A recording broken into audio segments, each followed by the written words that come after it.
शिक्षक भी रहते हैं यूपीएससी में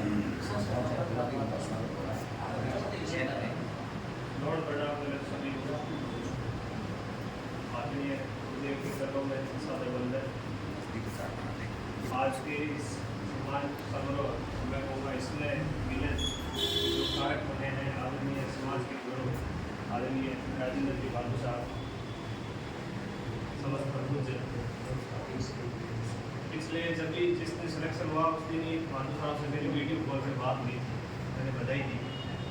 और क्योंकि एक ही पृष्ठभूमि से आते हैं, रेगिस्तान की धरती से, क्योंकि हम भी कंपटीशन क्षेत्र में 15 साल का लंबा संघर्ष रहा है। और जब कोई यूपीएससी जैसी परीक्षा पास करता है इससे ज़्यादा खुशी मैं समझता हूँ समाज के लिए, व्यक्तिगत रूप से जो बच्चे तैयारी कर रहे हैं उनके लिए इससे ज़्यादा खुशी, इससे ज़्यादा प्रेरणा की कोई भी बात नहीं हो सकती।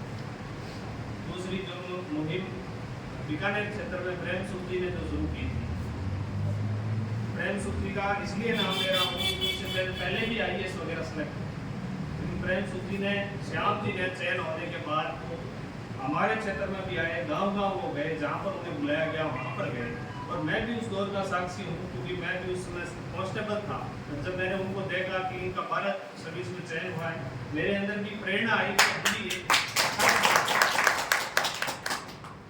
और मैं समझता हूँ वो उत्तराधिकारी अब हमें राजेंद्र जी के रूप में बहुत ही खुशी और गर्व का विषय है।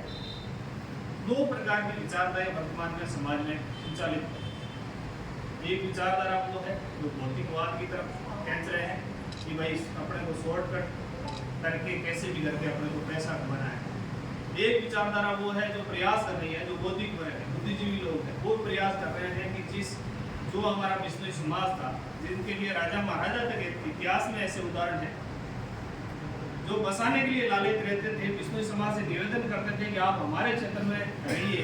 और आज ये हालत हो रही है। आज सुबह की अखबार की घटना बताऊंगा कि एक खबर आई थी दैनिक भास्कर में, सांचौर दिनेश बिश्नोई नाम का कोई उसमें लिखा हुआ था। मैंने केवल बिश्नोई पढ़ा और अक्सर नशे की जितनी भी खबर आती है स्पेशली बलौदी के अखबार में तो या तो गिरफ्तारी की आती है।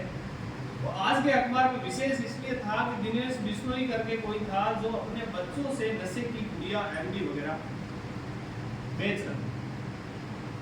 बात यह नहीं है कि वो बेच रहा है उसका काम नहीं, इससे हम सब के हित भी प्रभावित हो। कैसे प्रभावित हो रहे हैं? इस मारवाड़ क्षेत्र की घटना बताऊं, मैं कई बार पिछले दिनों हुआ, मैंने कॉल किया कि मैं आ रहा हूँ, उन्होंने कहा रात को 10 बजे के बाद मत आना, यहाँ का माहौल ठीक नहीं। पर बिश्नोई समाज में ऐसा खतरा पैदा हो, आखिर हम किस दिशा में जा रहे हैं? तो एक तो राजेंद्र जी का सम्मान समारोह भी था, दूसरा हमारा जो उद्देश्य था वो ये था कि हम 17 से 21 तक जामवाणी साहित्य और वेलफेयर कमेटी के अधीन यहाँ पर 7 साल से लेकर 15 साल 15 साल के बच्चों के लिए संस्कार शिविर के आयोजन का प्रस्ताव या विचार रखते हैं, जो करीब 5 दिनों का होगा, जिसके अंदर हम गुरु महाराज की शिक्षाओं का उन बच्चों को नॉलेज देंगे। वर्तमान में लगभग अधिकतर घरों में ये समस्या हो चुकी है, बच्चों में संस्कार नहीं है, शिक्षा खूब है। तो उसमें हम सब का, जितने भी यहाँ पर कुछ लोग बैठे हैं, उन सब के सहयोग की आवश्यकता है, क्योंकि ये हमारा भी पहला अनुभव है कि हम संस्कार शिविर लगाएं, बच्चों को अच्छी शिक्षा दें। हमारे गुरु महाराज ने जितना सरल रास्ता हमें बताया, उन शिक्षाओं को, उस ज्ञान को हम वापस जीवित करें और हमारी जो आने वाली पीढ़ी जो एक तरह से रास्ता भटक चुकी है, उसे हम सही रास्ते पर कैसे लाएं। तो जितने भी प्रमुख लोग यहाँ पर बैठे हैं, तो सबसे भी मेरा निवेदन रहेगा कि आप जितने भी टीचर हैं, आप शिक्षक के रूप में उसकी सेवा दे सकते हैं। यहाँ पर हमारा विचार है कि 17 से 21 तक 5 दिनों तक वो चलेगा, जिसका समय सुबह 8 से लेकर शाम को 5 बजे तक होगा, जिसमें विभिन्न बच्चों को गुरु महाराज की शिक्षाओं के बारे में, सम्मान के बारे में, उनके व्यवहार के बारे में, बोल चाल चलन, उनका व्यवहार कैसा हो, पहनावा कैसा हो, उनकी सोच कैसी, इन सब के बारे में हम उनको शिक्षित करने का प्रयास करेंगे। तो इन सब में मैं पुनः अपेक्षा करूँगा, जितने भी प्रभु जन यहाँ पर बैठे हैं, आप सबके सहयोग की अपेक्षा है।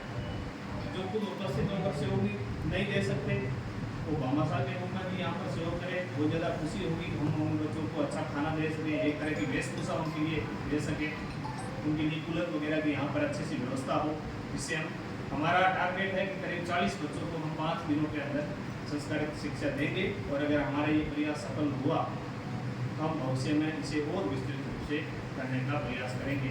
उन्हें मैं भादु साहब को बधाई देता हूँ क्योंकि बहुत ही आपका चयन हुआ ही है। 9 साल आप गुमनामी थे, करीब 2016 में आप दिल्ली चले गए, उसके बाद एक तरह से गुमनामी थे, आपने खुद को तैयारी में पूरा झोंक दिया और जब भट्टी से निकले तो वास्तव में आप चमत्कार हीरा बनकर निकले। शुभकामनाओं सहित अपनी वाणी को विराम दूंगा। सभी को पुनः स्मरण कराऊंगा कि आप सबका जो साहित्य अपन संस्कार शिविर लगा रहे हैं उसमें आप सभी का सहयोग अपेक्षित है।